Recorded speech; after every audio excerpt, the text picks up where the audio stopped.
If I told you to close your eyes and think of Bali, you'd probably picture things like vibrant green rice terraces, luxurious resorts, rich cultural heritage sites. And if you're Australian like me, you're probably also picturing bintang singlets and Bali belly. This Hindu-majority island in Indonesia has captivated travelers for decades. But in the early 2000s, that sense of tranquility was shattered.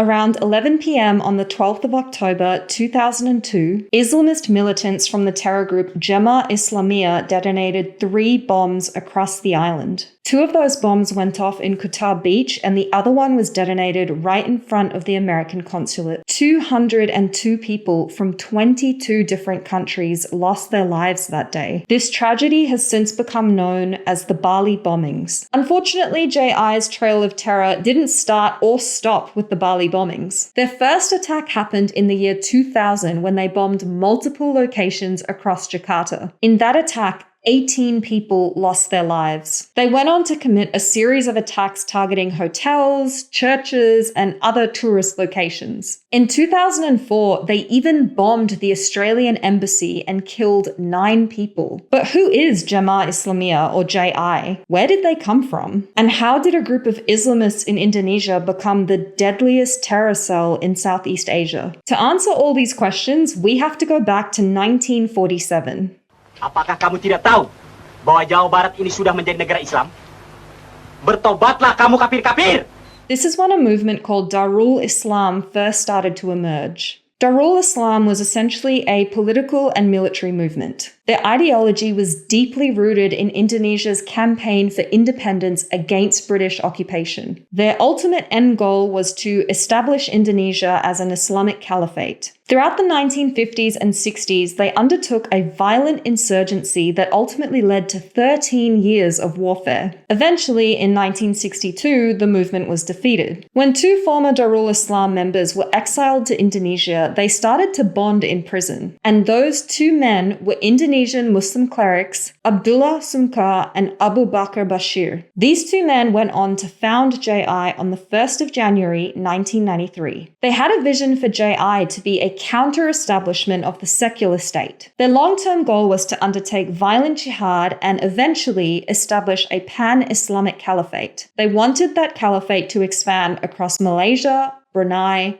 southern Thailand, Singapore, and the southern Philippines. Like many JI leaders, Sungkar and Bashir had become radicalized during the Soviet-Afghan war. Throughout their training and military campaigns, they started to become heavily immersed in Salafi jihadist interpretations of Islam. And there's also a lot of evidence that several JI members were closely linked with Al-Qaeda. There is some contention around the extent of that collaboration, but there is a general consensus that Al-Qaeda's principles had a massive impact on JI's ideology, especially their rationalization towards violence. So when JI leaders eventually returned to Indonesia in the 1990s, they brought back strong anti-Western sentiments, emboldened by the perceived victory of the Mujahideen and success of Al-Qaeda. So now that we know a bit about who JI is and where they originated, let's talk about how they've operated over the years. And they detail all of this in a document called The General Guide for the Struggle of Al-Jamaah Al-Islamiyah Jemaah Islamiyah, or the short version that I prefer, which is the PUBG. No, not PUBG.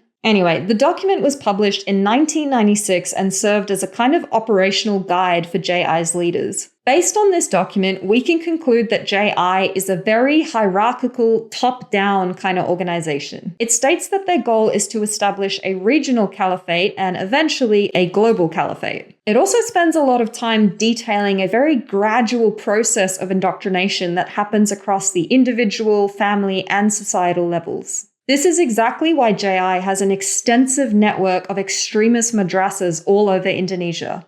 So we know where JI came from, we know how they like to operate, but who are their notable leaders and where are they now? So in the year 2000, Bashir actually resigned as the emir of the group, and even though he had multiple terror convictions between 2003 and 2011, including a 15-year prison sentence, Bashir has actually been a free man since 2021.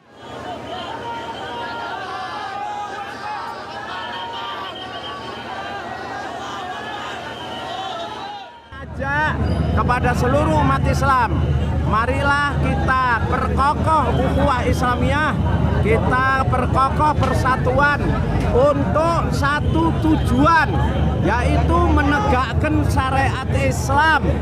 Then there was his successor, Abu Rusdan, who was also sentenced to prison in 2005 because of his connection to the Bali bombings. He served 2 years in prison before being released, rejoining JI, and then getting rearrested again in 2021. Eventually, he was replaced by a man called Abu Dujana. Both Rusdan and Dujana prioritized a more confrontational approach to JI's leadership. Other notable operatives include Riduan Isamuddin, more commonly known as Hambali. This guy was the alleged mastermind behind the Bali bombings, and he's actually currently imprisoned at Guantanamo Bay. Then there's JI's most recent leader, Wijayanto. His main goal was to cultivate and re-establish trust with Indonesian Muslims. But then in 2020, he was also sentenced to prison for a period of 7 years. And from then on, things kind of just started to fall apart. So more recently, they decided to shift their focus to exploiting political avenues. They even took steps to infiltrate the Indonesian Ulama Council. Thankfully, authorities uncovered that plan and 3 JI leaders involved were arrested in 2021. One of those men, Farid Ahmad Uqba, had actually just established a political party. But the big question is, where are JI now? Well, on the 30th of June 2024, JI formally announced that they would be disbanding their current structure. They surrendered their weapons to authorities and even provided a list of people in their military wing, including those that had trained in Syria. And just before the beginning of 2025, thousands of former JI leaders swore their allegiance to Indonesia and renounced their former beliefs. While all of this probably looks like a major step in the right direction, a lot of researchers are emphasizing that we cannot rule out a mass-scale attack in the future. There's also still the possibility for splinter groups to form, which is exactly how JI came into existence. So while it might look like JI has disbanded from the outside, we can never forget that their ideology is still out there.